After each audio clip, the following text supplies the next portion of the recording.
मेरे प्यारे देशवासियों, नमस्कार। आज विजयादशमी यानी दशहरे का पर्व है। इस पावन अवसर पर आप सभी को ढेरों शुभकामनाएं। दशहरे का ये पर्व असत्य पर सत्य की जीत का पर्व है, लेकिन साथ ही ये एक तरह से संकटों पर धैर्य की जीत का पर्व भी है। आज आप सभी बहुत संयम के साथ जी रहे हैं, मर्यादा में रहकर पर्व त्योहार मना रहे हैं। इसलिए जो लड़ाई हम लड़ रहे हैं उसमें जीत भी सुनिश्चित है। पहले दुर्गा पंडाल में मां के दर्शनों के लिए इतनी भीड़ जुट जाती थी, एकदम मेले जैसा माहौल रहता था। लेकिन इस बार ऐसा नहीं हो पाया। पहले दशहरे पर भी बड़े बड़े मेले लगते थे, लेकिन इस बार उनका स्वरूप भी अलग ही है। रामलीला का त्योहार भी उसका बहुत बड़ा आकर्षण था, लेकिन उसमें भी कुछ न कुछ पाबंदियां लगी है। पहले नवरात्र पर गुजरात के गरबा की गूंज हर तरफ छाई रहती थी। इस बार बड़े बड़े आयोजन सब बंद है। अभी आगे और भी कई पर्व आने वाले हैं।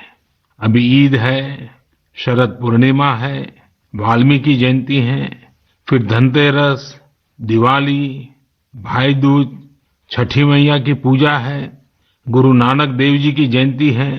कोरोना के इस संकट काल में हमें संयम से ही काम लेना है, मर्यादा में ही रहना है।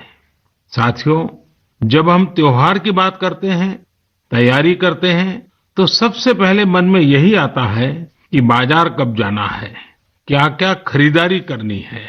खासकर बच्चों में तो इसका विशेष उत्साह रहता है। इस बार त्योहार पर नया क्या मिलने वाला है। त्योहारों की ये उमंग और बाजार की चमक एक दूसरे से जुड़ी हुई है। लेकिन इस बार जब आप खरीदारी करने जाएं, तो वोकल फॉर लोकल का अपना संकल्प अवश्य याद रखें। बाजार से सामान खरीदते समय हमें स्थानीय उत्पादों को प्राथमिकता देनी है। साथियों, त्योहारों के इस हर्षोल्लास के बीच में लॉकडाउन के समय को भी याद करना चाहिए। लॉकडाउन में हमने समाज के उन साथियों को और करीब से जाना है जिनके बिना हमारा जीवन बहुत ही मुश्किल हो जाता। सफाई कर्मचारी, घर में काम करने वाले भाई बहन, लोकल सब्जी वाले, दूध वाले, सिक्योरिटी गार्ड्स, इन सब का हमारे जीवन में क्या रोल है, हमने अब भली भांति महसूस किया है। कठिन समय में ये आपके साथ थे, हम सबके साथ थे। अब अपने पर्वों में, अपनी खुशियों में भी हमें इनको साथ रखना है। मेरा आग्रह है, जैसे भी संभव हो, इन्हें अपनी खुशियों में जरूर शामिल करिए। परिवार के सदस्य की तरह करिए। फिर आप देखिए आपकी खुशियां कितनी बढ़ जाती हैं। साथियों, हमें अपने उन जाबाज सैनिकों को भी याद रखना है जो इन त्योहारों में भी सीमाओं पर डटे हैं, भारत माता की सेवा और सुरक्षा कर रहे हैं। हमें उनको याद करके ही अपने त्योहार मनाने हैं। हमें घर में एक दिया भारत माता के इन वीर बेटे बेटियों के सम्मान में भी जलाना है। मैं अपने वीर जवानों से भी कहना चाहता हूं कि आप भले ही सीमा पर हैं, लेकिन पूरा देश आपके साथ है, आपके लिए कामना कर रहा है। मैं उन परिवारों के त्याग को भी नमन करता हूं जिनके बेटे बेटियां आज सरहद पर है। हर वो व्यक्ति जो देश से जुड़ी किसी न किसी जिम्मेदारी की वजह से अपने घर पर नहीं है, अपने परिवार से दूर है, मैं हृदय से उसका आभार प्रकट करता हूं। मेरे प्यारे देशवासियों, आज जब हम लोकल के लिए वोकल हो रहे हैं, तो दुनिया भी हमारे लोकल प्रोडक्ट्स की फैन हो रही है। हमारे कई लोकल प्रोडक्ट्स में ग्लोबल होने की बहुत बड़ी शक्ति है। जैसे एक उदाहरण है खादी का। लंबे समय तक खादी सादगी की पहचान रही है, लेकिन हमारी खादी आज इको फ्रेंडली फैब्रिक के रूप में जानी जा रही है। स्वास्थ्य के दृष्टि से ये बॉडी फ्रेंडली फैब्रिक है, ऑल वेदर फैब्रिक है और आज खादी फैशन स्टेटमेंट तो बन ही रही है। खादी की पॉपुलैरिटी तो बढ़ ही रही है, साथ ही दुनिया में कई जगह खादी बनाई भी जा रही है। मेक्सिको में एक जगह है ओहाका। इस इलाके में कई गांव ऐसे हैं जहां स्थानीय ग्रामीण खादी बुनने का काम करते हैं। आज यहाँ की खादी ओहाका खादी के नाम से प्रसिद्ध हो चुकी है। ओहाका में खादी कैसे पहुंची, ये भी कम इंटरेस्टिंग नहीं है।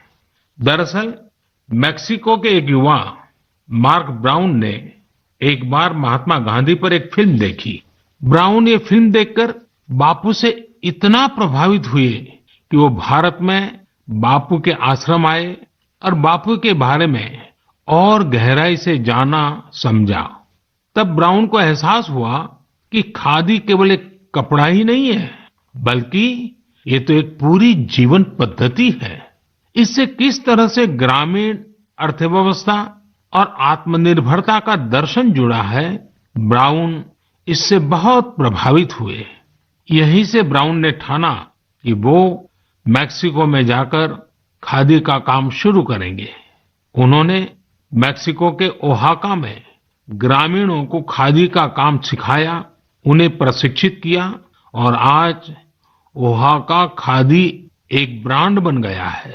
इस प्रोजेक्ट की वेबसाइट पर लिखा है द सिंबल ऑफ धर्म इन मोशन। इस वेबसाइट में मार्क ब्राउन का बहुत ही दिलचस्प इंटरव्यू भी मिलेगा। वे बताते हैं कि शुरू में लोग खादी को लेकर संदेह में थे, परंतु आखिरकार इसमें लोगों की दिलचस्पी बढ़ी और इसका बाजार तैयार हो गया। ये कहते हैं ये राम राज्य से जुड़ी बातें हैं। जब आप लोगों की जरूरतों को पूरा करते हैं तो फिर लोग भी आपसे जुड़ने चले आते हैं। साथियों, दिल्ली के कनॉट प्लेस के खादी स्टोर में इस बार गांधी जयंती पर एक ही दिन में 1 करोड़ रुपए से ज्यादा की खरीदारी हुई।